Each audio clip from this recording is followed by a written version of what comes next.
네, 이슈 분석 시간입니다. 오늘은 서로 상반된 뉴스들이 많이 나와서 그 이슈들을 좀 하나씩 알아보도록 하겠습니다. 먼저 암호화폐 내재 가치 없다. 아까 이 방송 서두에 말씀드린 것처럼 파월 연준 의장이 하원 금융서비스위원회 청문회에서 한 발언이라고 합니다.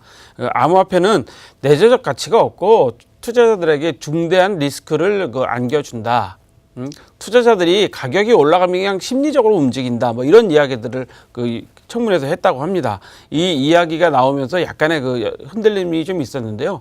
기본적으로 연방준비위원회니까 통화 관리를 한다든가 금리 관리를 하는 그런 기관이기 때문에 결국 이런 발언을 할 수밖에 없다는 생각이 좀 들어갑니다.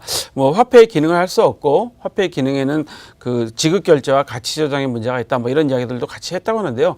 대부분 중앙은행 관계자, 그러니까 연준도 거의 중앙은행과 그런 기능을 하고 있기 때문에 중앙은행 관계자들은 뭐 그런 의견들을 갖고 있는 것 같습니다. 제가 지난 6월 29일 날 749회 한국은행 금융강좌에 좀 갔다 왔거든요. 근데 거기서도 이제 주로 내용이 이 자리는 이제 한국은행이 일반 국민들한테 각종 금융 지식을 전달해 드린 자리인데 중앙은행의 디지털 화폐 이해 이런 제목의 강좌였었는데 여기서도 거의 비슷한 이야기들을 했거든요. 그래서 결국 중앙은행 관계자들은 비슷한 생각들을 하고 있다라는 게 제가 지금까지 봤던 생각입니다. 그래서 파월 이분은 또 무슨 얘기까지 했냐면 익명성으로 인해서 자금 은닉이나 자금 세탁 같은 사고가 계속 발생하고 있다. 뭐 이런 이야기를 하셨어요. 근데 어제 뉴스 저희 이슈 분석에서 말씀드렸지만 다만 전반적인 금융 시스템이 아직은 위험 수준은 아니다. 그러니까 암호화폐의 현재 금융 시스템이 기본적인 금융 시스템을 건드릴 상황의 위험적인 건 아니라는 이야기까지 했다고 합니다. 일단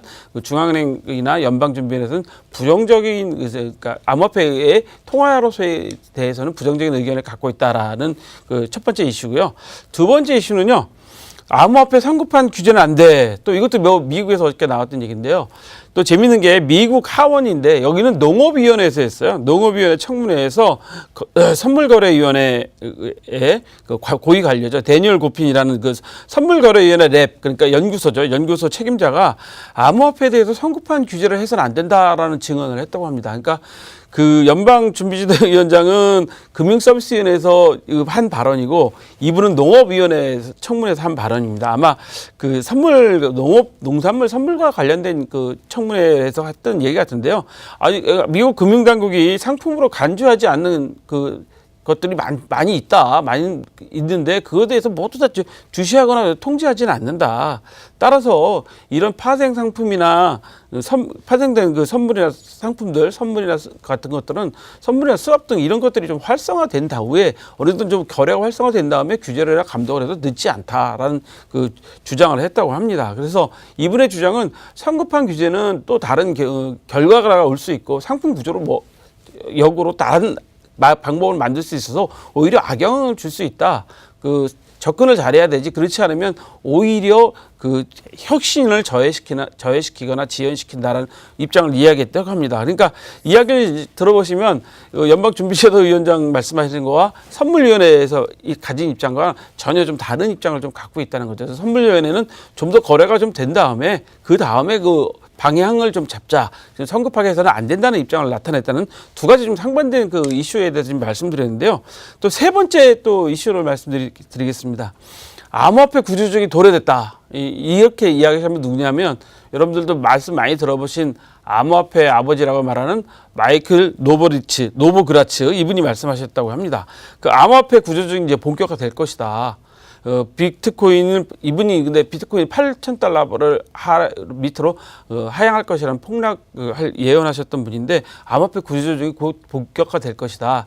효용성이 나쁜 화폐들은 대거 정리되고 대형 코인들만 생존하는 시대가 될 것이다. 뭐 이런 이야기를 했다고 합니다. 그러니까 효용성이 낮은 화폐들은 대거 정리된다. 그러니까 저희가 이슈 분석에서도 계속 전문가들의 이야기를 들어보셨을 때 95%가 좀 생존하기 어렵다. 그러니까 5%, 3% 정도만 생존할 수 있다라는 건데 이분도 같은 의견을 말씀하신 거죠. 그래서 대형 코인의 생존 시대가 올 것이다. 다만 비트코인이 요즘에 하락한 이유는 투기 세력이 또 다른 코인으로 이동을 해서 그렇다라는 의견을 또 이야기했다고 합니다. 또 여기에 또 중요한 게 뭐냐면 이분이 각 나라에서 강력한 규제를 하고 있는데 이 규제가 이제 효과가 있고 이제 각국 정부가 이제 착한 규제 과정에 돌입하고 있다. 이 산업을 키우려고 한다는 그런 말씀을 한 거죠. 그래서 명백한 그 암호화폐를 만들기 위한 가이드라인을 빨리 만들 시점이다. 그다음에 ICO는 그 기관 투자가를 유치하도록 가이드라인이나 제도를 만들어줘야 된다. 그래서 지금 그러면서 그 결론적으로 하신 말씀이 암호화폐 투자가 지금이 적격이라는 걸 강조했다고 합니다.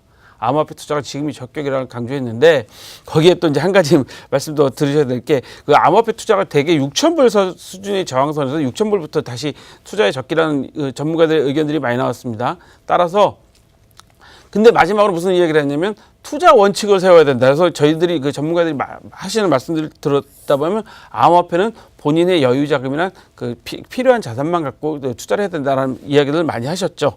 그래서 오늘 이슈 분석을 정리해 보면 내재 가치가 있다.